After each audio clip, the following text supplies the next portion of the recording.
the miry clay, put some up on the rock to stay. Now I thank God every day. Glory, hallelujah. Well, oh glory, how happy I am. Oh glory, how happy I am. My soul is washed from the blood of the Lamb. Glory, hallelujah. Right, this is a breakdown of Oh Glory, How Happy I Am. So there's videos on this. Ernie Hawkins has tab on this. There's a bunch of places you can go. But like with most of my breakdowns, lessons, or whatever you want to call them, I'm trying to find stuff that those guys don't really cover. Something that might, you know, like the secrets of the song, so to speak. I live around New York City, and on public TV here, they have this series called The Secrets of New York. And I've lived here a long time, and they always come up with this stuff that it's like, wow, I didn't know that kind of thing. So I've been playing this song for a really long time. I don't know, 40-some years. I was playing this song when I first met Roy Bookbinder at the First Peace Ranch. He was coming around the corner when I was sitting on the front porch. It just got done raining, and the sun came out and was just like gorgeous looking over the mountains. And he said, "Man, isn't that beautiful?" And I said, "Yeah, it really looks great." He says, "No, no, no, I'm talking about the song you're playing." So anyway, and singing this song is the key. There's a lot of ways that you can cheat on this song, so to speak, and it doesn't mean that it's, you know, you're not a good human being or anything. It's a bitch of a song to play. I think it's one of the hardest Reverend Gary Davis song to play, let alone sing. So I'm going to try to show you guys a couple of things that I discovered, because I've been working on this song for the past 3 weeks on and off, just trying to get it comfortable again with my fingers. So I'm going to move this camera and see if we can get my fingers here. So I use index, thumb. If you want to use 2 fingers, totally fine. I use picks.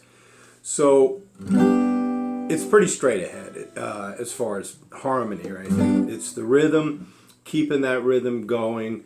Remember the 5 parameters of music. Rhythm is the most important thing. You can hit wrong notes, you can do all kinds of stuff, but if you sacrifice rhythm in any way or the feel of the song, you lost it. Okay, so it starts with the F position G, and you're basically picking out the melody that you would be singing, and it doesn't have to be exact. So it's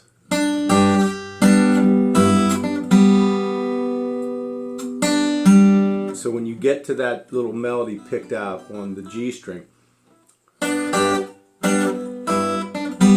chord, excuse me.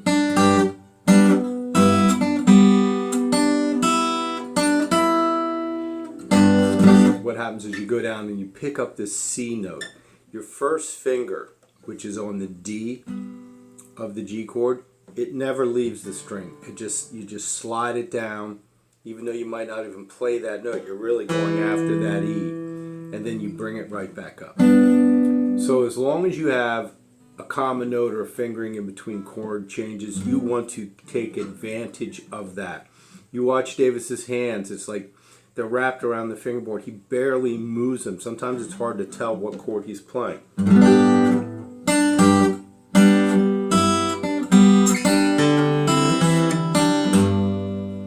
So that little lick.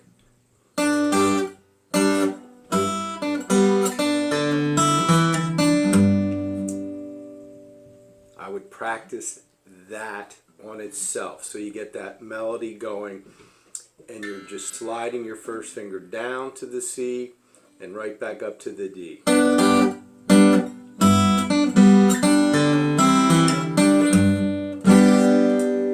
And after that G chord, you're coming up to this G chord, which is the hard one. Okay, so this is what I refer to as the bitch of the G chord. So just to grab this out of thin air is really hard. But look, if you're coming from this G shape, the F G shape, up to this D-shaped G, look at that finger. Your second finger doesn't leave the G string, the third string.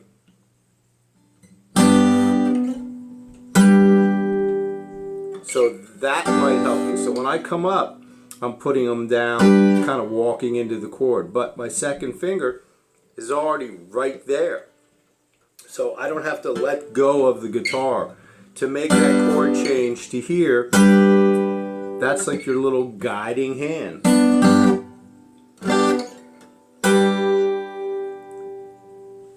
Right? So that may help you.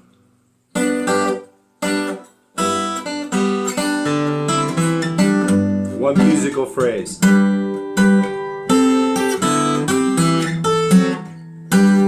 That's your next musical phrase. You want to think in phrasing. It's like sentences. You don't break sentences down into words or letters to spell the words. You want to grasp this as all one phrase. So it's that bitch of a G chord. Keep the little finger right there. Okay, so open D string. There's your C with the G. Your D7th, back up to the G. So that's one musical phrase. And that open D string, that's the inner voice that you want to hear. D, sol, la, ti, do.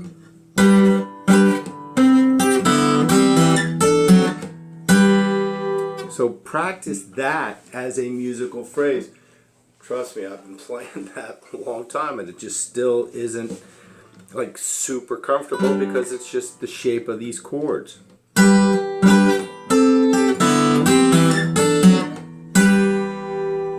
Okay? Now Davis goes to the C, which is like the A shape right here. I can't do that and make it clean. So I go to first position C, G with my little finger. So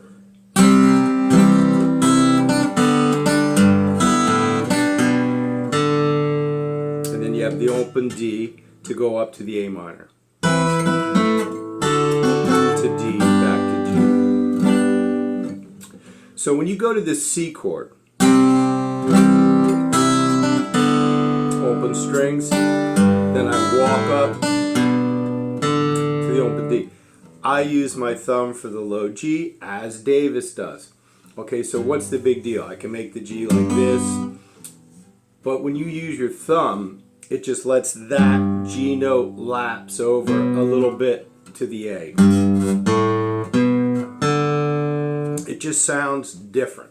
And I don't think it's just me, it's because it's just the way you're holding that and you don't have to worry about it interfering. When you make the G like this, it's hard to keep that G down and get that A string without touching it. So it's... And then you're going up to the A minor with your little finger on the high B. You go to this D7th. And then you're back to the G. Now check this out. The melody that is in the very beginning off the G chord.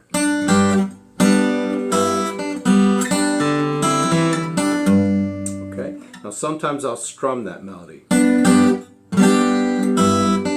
Like that second G.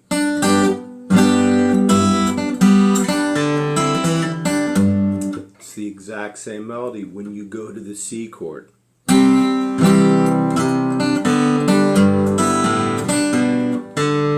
So in your mind, it doesn't sound the same because you have a different harmony and a moving bass line below. But it is pretty much the same notes.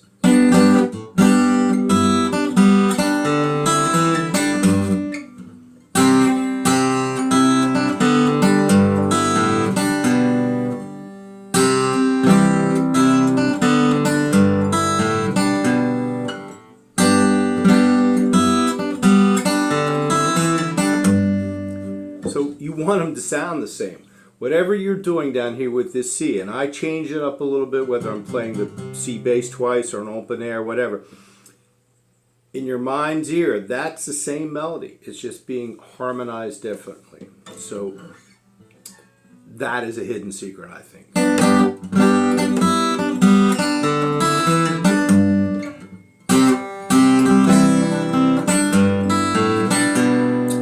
Okay, so then for the chorus, for the second half, starts with that G up to this G shape. You just got to practice it. There are no common fingers. I looked at this 1,000 times. So you just got to get it from here, pinch, strum, and then right back to here. Now Davis picks all these three up and puts them down to get that little melody note. I can't do that. So I just strum it twice. So like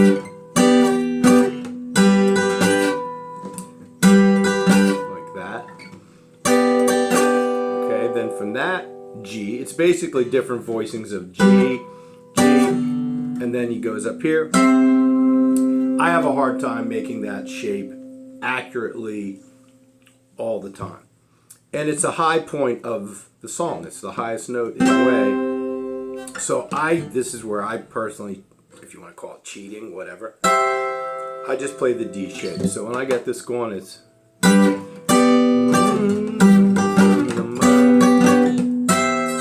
because I like to make it like vibrato on there, make it like it is a point of arrival for this phrase.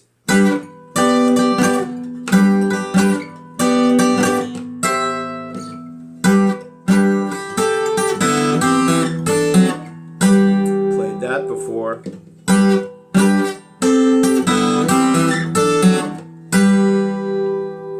So that is another musical phrase. I'm stressing to hear this in phrases because that's how you're going to sing it. Whatever the lyrics are, it's pretty much the same way. And you want to take, breaths to inhale as you sing. It's the same thing if you're playing an instrumental. You got to take a breath.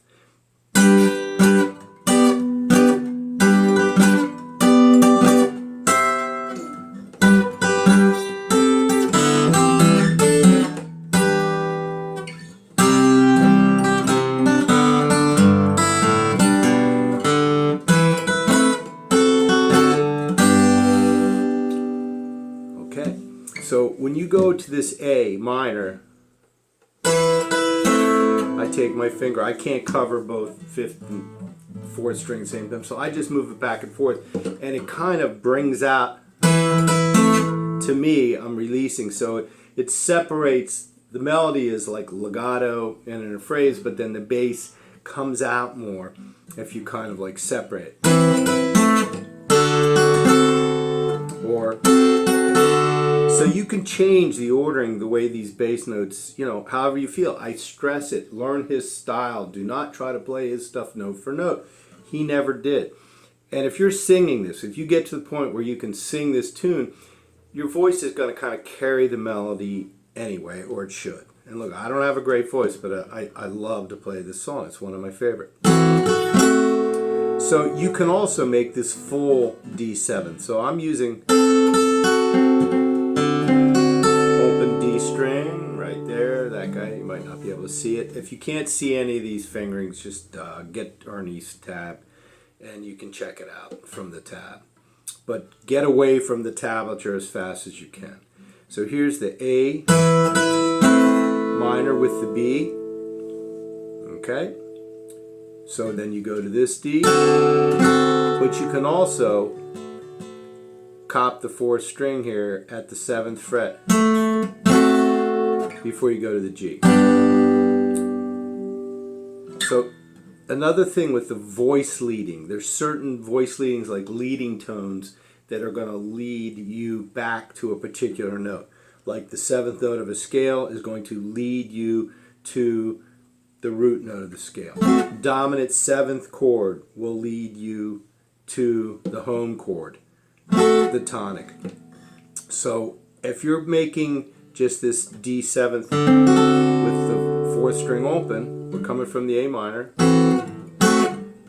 Sorry. Which is like a 2, 5.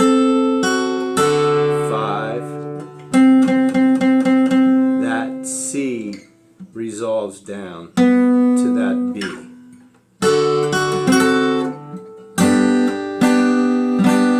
So So it's, you want to listen for these leading tones and try to bring them out. When you're practicing, I mean, really focus on those inner voices or those leading tones. And when you're playing it, you shouldn't be thinking at all. You should be just trying to make these chords and get the rhythm going and having the melody. But A minor, and if we get that full D7th chord, then that resolves down here to the G. Sorry.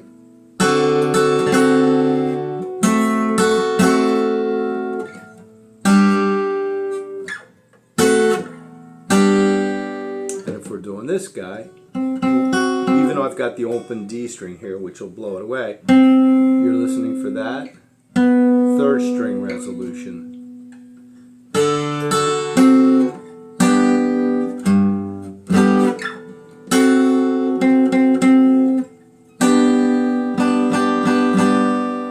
Well, there are a lot of other voices, but these are like the inner voices, and usually the melody is just going to come out because it's the highest note.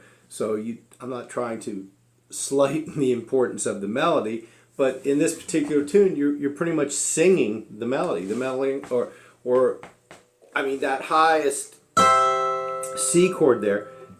I mean, it's hard for me to hit that high note, so sometimes I'm not going to sing, as high as Davis does. If you're in a, good vocal condition that day and you can hit that, then that's fine. But there's just certain inner lines, and it's like that ascending line that you want to definitely bring out. Make sure that that opening melody is the same as when you go to the C chord. And this isn't like it has to be at breakneck speed, okay? It's a bitch to play.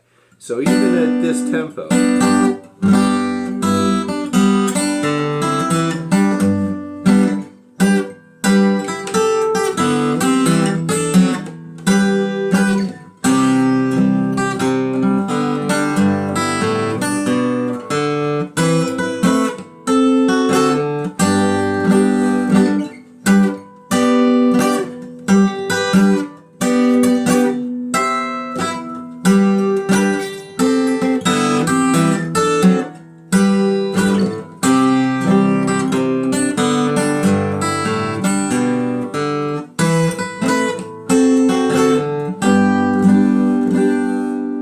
so there are definite phrases there. Practice it with complete phrases if you can.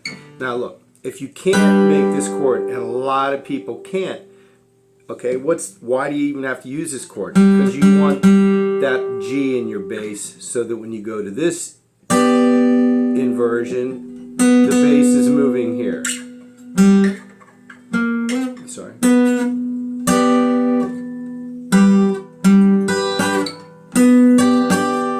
And when you go up here, if you were to make it like he does, you're going to have that leading tone again. But I don't, if I'm playing this tune, especially if I'm playing it out, I'd rather not miss this chord than just go with the D shape and make it a point of arrival, and I don't have to worry about it, like a measure before. So you could go, instead of here, you could just don't use your little finger here. You've got the same, basically, same three notes, different bass.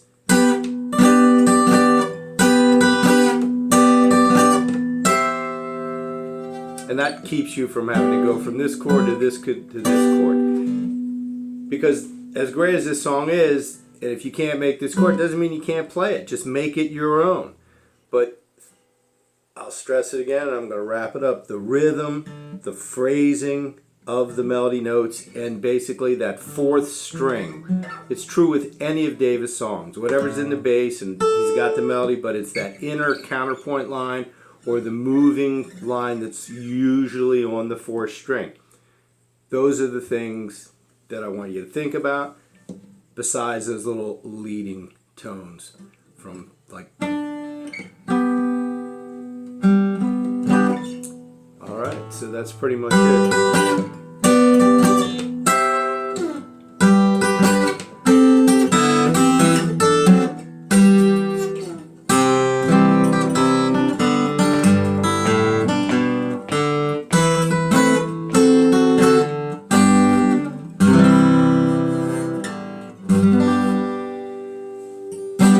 And I hope that helps some of you out.